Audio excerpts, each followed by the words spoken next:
Counter ಈಗ ಇವತ್ತಿಂದ process start ಆಗ್ತಿದೆ ನೋಡಿ. ಬಹಳ ಸ್ಪಷ್ಟವಾಗಿ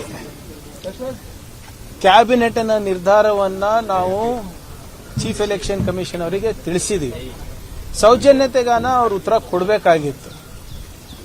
ನಾವು ಕೇಳ್ತಾ ಇರುವ ಪ್ರಶ್ನೆಗಳು ಲೀಗಲ್ ಇದೆ, ಕಾನ್ಸ್ಟಿಟ್ಯೂಷನಲ್ ಇದೆ, ಲಾಜಿಕಲ್ ಇದೆ. 12 ಪ್ರಶ್ನೆಗಳಿಗೆ ಅವರು ಉತ್ತರ ಕೊಟ್ರೆ ನಮ್ದು ಯಾವುದೇ ಅಭ್ಯಂತರ ಇಲ್ಲ. ನಮ್ಮ ಮೊದಲನೇ ಸಾಲಿನಲ್ಲೇ ನಾವು ಬರೆದಿರೋದೇನು, SIRಗೆ ನಾವು ವಿರೋಧ ಇಲ್ಲ, ಒಂದು ಉತ್ತಮವಾದಂಥ ಮತದಾರ ಪಟ್ಟಿ ಕೊಡುವ ಜವಾಬ್ದಾರಿ ಎಲೆಕ್ಷನ್ ಕಮಿಷನ್ ಅವರು. ಆದರೆ ಪಾರದರ್ಶಕತೆ ಇರಲಿ, ಯಾವುದೇ ರೀತಿಯಾಗಿ ಅರ್ಹರನ್ನ ಅನರ್ಹರು ಮಾಡಬೇಡಿ ಅಂದ್ಬಿಟ್ಟು ನಾವು ಕೇಳ್ಕೊಂಡಿರೋದು. ಚೀಫ್ ಎಲೆಕ್ಷನ್ ಕಮಿಷನಿಗೆ ಏನು ನಾವು ಕ್ಯಾಬಿನೆಟ್ ಡಿಸಿಷನ್ಸ್ ಅನ್ನ ಅಥವಾ ಕ್ಲಾರಿಫಿಕೇಶನ್ ಅನ್ನ ನಾವು ಕೇಳಿದ್ವಿ, ಅದು ಇಲ್ಲಿ ಸಿಇಒ ಅವರಿಗೂ ಕೂಡ ನಾವು ಕೊಟ್ಟಿದ್ವಿ. ಆದರೆ ಅಲ್ಲಿಂದನೂ ಕೂಡ ಇನ್ನ ಯಾವುದೂ ಉತ್ತರ ಬಂದಿಲ್ಲ. ಸೊ ಇವತ್ತಿಂದ ಪ್ರಾರಂಭ ಆಗ್ತಾ ಇದೆ. ನೋಡೋಣ ಹೇಗೆ ನಾವು ಕಾನೂನಾತ್ಮಕವಾಗಿ ಇದನ್ನ ತಗೋಬಹುದು ಅಂತ. ನಮ್ಮ interest in ensuring a hygienic voter list. No citizen should be left behind. ಅಷ್ಟೇ ಕೇಳ್ತಾ ಇರೋದು. ಕೋರ್ಟ್ ನಿಮಗೊಂದು ಸಮನ್ ಕೊಟ್ಟಿದೆ ಸರ್, ನಿಮ್ಮನ್ನು ಸೇರಿದಂತೆ ಮಲ್ಪಾಡ್ ಅವರು ಆಮೇಲೆ ದಿನೇಶ್ ಗುಂಡೂರಾವ್ ಅವ್ರನ್ನ ನೋಡಿ. ಇವರೇ ಏನಂತ ಹೇಳಿರೋದು, ಇವರೇ ನಾವು ಯಾವುದೋ ನಮ್ಮ ಒಂದು ವಿಚಾರಕ್ಕೆ, ಕೇರಳ ವಿಚಾರಕ್ಕೆ ಅದನ್ನ ಪ್ರತಿಪಾದಿಸಿದಕ್ಕೆ ಅದಕ್ಕೆ ಇವತ್ತು ಸಮನ್ಸ್ ಕೊಟ್ಟಿದ್ದಾರೆ. RSS ಬಗ್ಗೆ ನಾನೇನು ಸೃಷ್ಟಿ ಮಾಡಿಲ್ಲ.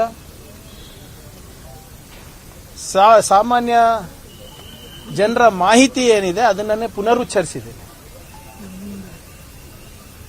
ಕೆಲವು ಪತ್ರಿಕೆಗಳಲ್ಲಿ ಏನು ಬಂದಿದೆ ಅದನ್ನ ನಾನು ಪ್ರಕಟಣೆ ಮಾಡಿದ ಹೊರತು ಇವು ಯಾವುದು ಇನ್ಫಾರ್ಮೇಶನ್ ನಂದಲ್ಲ. ಒಬ್ಬ ಕೇರಳ ಮೂಲದ ವ್ಯಕ್ತಿ